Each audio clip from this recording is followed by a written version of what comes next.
Welcome to the WayTube. Today I'd like to briefly touch on something which I feel nobody has been talking about, and that is, maybe, just maybe, God is warning this country. And some of the things that have been happening this past year just may be a judgment from God. Consider the following. Abortion has been held up as some sort of a sacred cow in this country. People, politicians, and special interest groups, they actually get vicious when discussing abortion. They talk about pro-choice versus pro-life. Well, science has clearly shown that a baby inside the womb is a baby. It's not just fetal tissue. Also, we hold free speech to be very dear in this country, but people have used free speech to promote all kinds of vile obscenities, and then they want to talk about how these things are protected. Now, in the past, I've said that we are a nation that has a lot of liberty from God. But with liberty comes responsibility. And if a people won't check themselves and be responsible, then warnings happen and judgments happen. And I feel that's what's been going on in this country. Now, anybody who wants to know what sin is, just look at the 10 Commandments. They're listed in Exodus 20. And most Americans have broken all 10. And some are quite proud of themselves for doing so. Oh, I suppose a good American maybe only breaks 8 or 9 of them. But nonetheless, he or she is still breaking and violating God's law.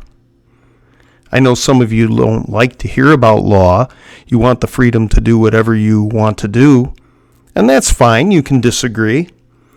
But God does have a law. And it's not done away, no matter what people are telling you. And if we're going to violate God's laws, then God is going to try to get our attention. And that's what he's been doing.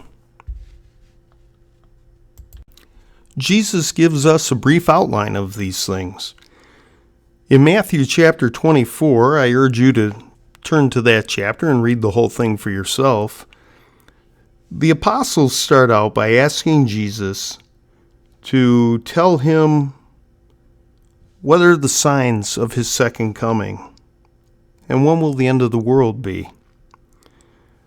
But Jesus gave them a few things to look for that were going to happen in this world before he came back.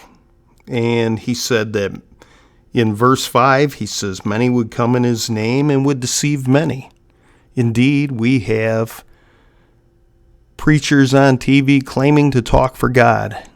Meanwhile, they just want your money and tell you you're going to have all these miracles if you give them your money. Jesus also said in verse 6 that there would be wars and rumors of wars. But he says, don't be troubled when you hear and see of these things. How many wars have we had? And little problems with various countries. Well, just in the past few days, Iran and Israel are having problems sending rockets and doing their thing against each other. In verse 7, Christ says this. He says, nation shall rise against nation and kingdom against kingdom. Well, I need to tell you that word nation in the original Greek that this was written was the word ethnos. So what Jesus is telling us here is that one ethnicity would rise up against another. And that's exactly what we have. In this United States, we have so many ethnicities, and they're constantly at each other's throat lately. This is coming to pass exactly as Jesus Christ said it would. And then he goes on to say something very interesting in verse 9. Then they shall deliver you up to be afflicted, and shall kill you, and you shall be hated of all nations for my name's sake. Well, that's happening all over the world. Christian brothers and sisters are losing their very lives. They're suffering in prisons. We here in the United States, we don't think these things happen. People think they're going to get raptured away and never see this. But yet our brethren in other countries are going through this very thing, and there hasn't been a rapture.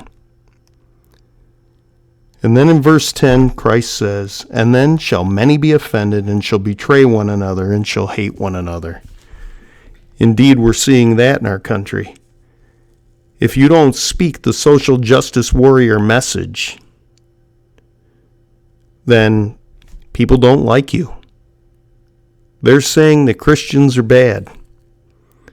And many in the church itself are turning away and going after the social justice message instead of listening to the gospel of Jesus Christ.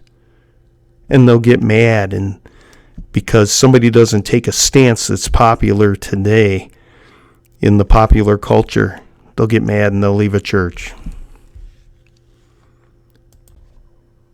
Now, all of these things that Jesus spoke of are happening, not only just in our country, but all over the whole world. Because God is warning us. It can't be any more crystal clear. God is warning us. He wants us to turn from our wicked ways and return to Him. Now, before you scoff at this, let's consider God has always tried to call people and warn them before He punishes. I'm going to give you just a couple little examples. It'll be very easy to find. Look in the book of Exodus. Take the time to read chapters 7 through 12. But consider the following. In Exodus 7:17 through 21, water became blood, and all the fish died in the rivers and in the lakes. Indeed, we've had places on the earth today where the waters have run red. And there have been many times when we see on the news that a bunch of fish wash up on shore dead. Then in Exodus 9:3 through 6, there was a plague where a lot of animals and livestock died. Well, remember mad cow disease?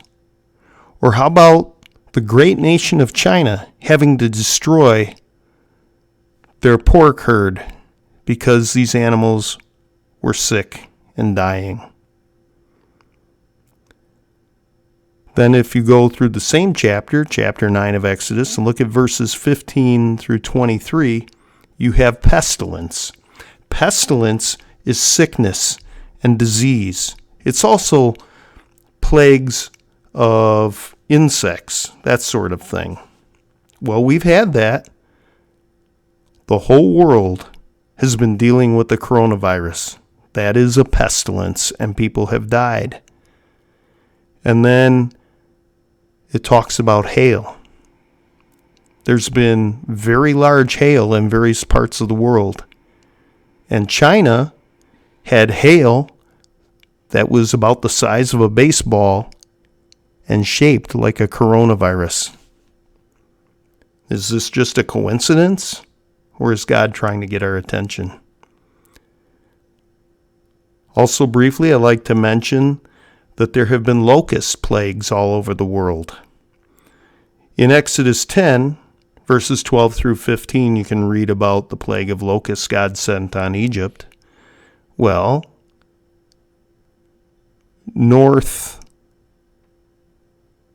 that would be northeast Africa, Saudi Arabian Peninsula, and up into India, Pakistan, and even into China. There was a great plague of locusts this past year. I don't know if any of you noticed it. That was an awful large land area to be getting a plague of locusts. So my point is this: God deals with mankind today the same way he dealt with mankind throughout the ages. He's the same God. He's using the same methodology.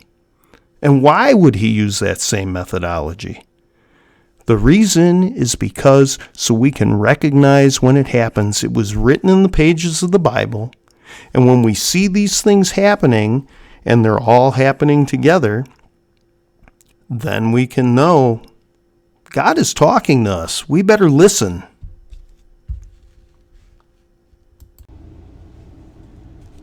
My whole point in telling you these things is to let you know that God is sovereign in the whole universe.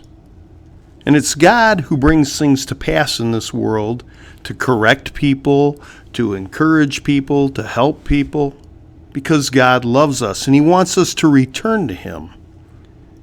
Now, I'm not just making these things up. Let's take a look at the scriptures to see what they say. If you'll turn to Job chapter 37, let's read verses 9 through 13. Here's what it says. He's talking about the weather here and about rain.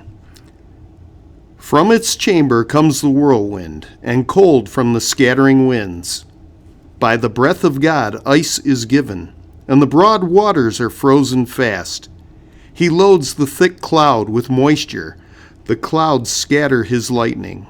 They turn around and around by his guidance to accomplish all that he commands them on the face of the habitable world, whether for correction or for his land or for love. He causes it to happen. You see, the point is, God is talking to us in our country right now. And indeed, he's talking to the whole world. And he's using the physical creation to get our attention.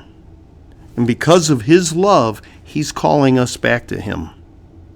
If we would just listen, it's that still small voice that we have to listen to. And we're not listening.